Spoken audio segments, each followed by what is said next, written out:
Hello guys, আমরা এখন airport আছি।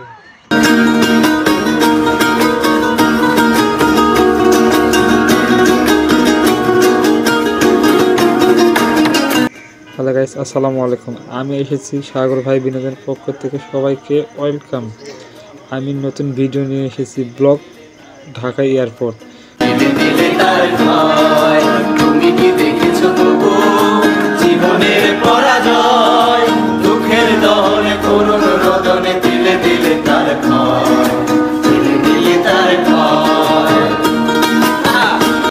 আমাদের দেশের ছেলেরা যখন প্রবাসে যায়, তার মনে কত দুঃখ কষ্ট নিয়ে যায়। যত কিছু হোক, নিজের মাতৃভূমি তো ছেড়ে যেতে মন চায় না।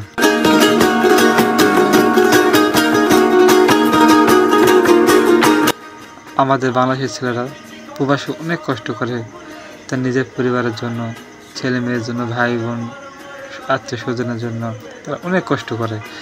একমাত্র প্রবাসীরাই বোঝে তার মনের দুঃখের কথা, এছাড়া কেউ বোঝে না তাদের দুঃখ।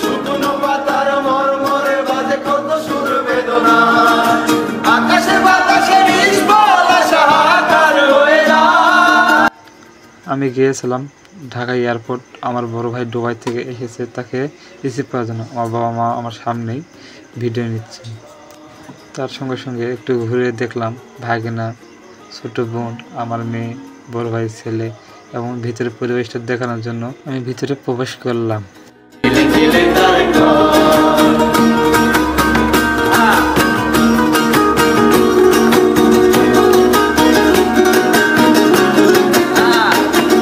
আমার ফেসবুক পেজ, ইউটিউব চ্যানেলে ফলো দিবেন সবাই এবং সাবস্ক্রাইব করবেন। আমার পেজেতে লাইক, কমেন্ট, শেয়ার করবেন।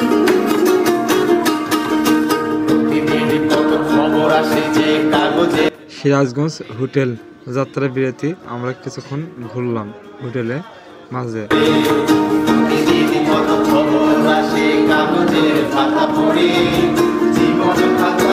আমরা এখন যমুনা সেতুতে অবস্থান নিলাম।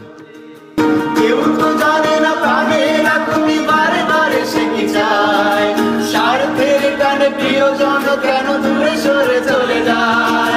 কেউ তো জানে না প্রাণেরা। আমরা এখন ঢাকাতে অবস্থান করছি।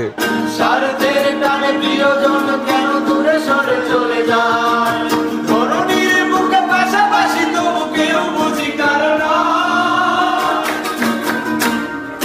দুঃখের দহনে করুণ রোদনে তিলে তিলে তার ক্ষয়, তিলে তিলে তার ক্ষয়।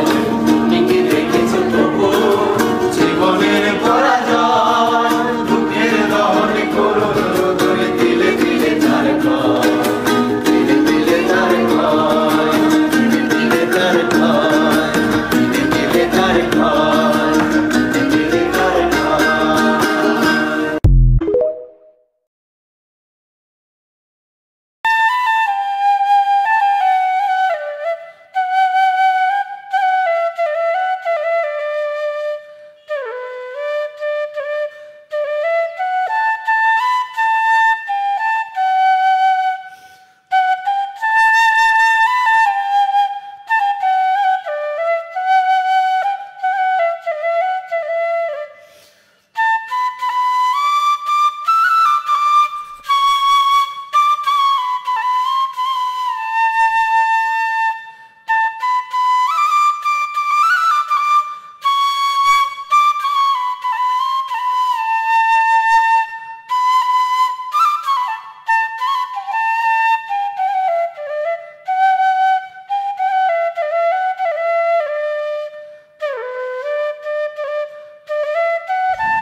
আন্তর্জাতিক বিমানবন্দর টার্মিনাল কাজ নির্মাণ করা হয়েছে, তার কিছু ভিডিও নিয়েছি আমি।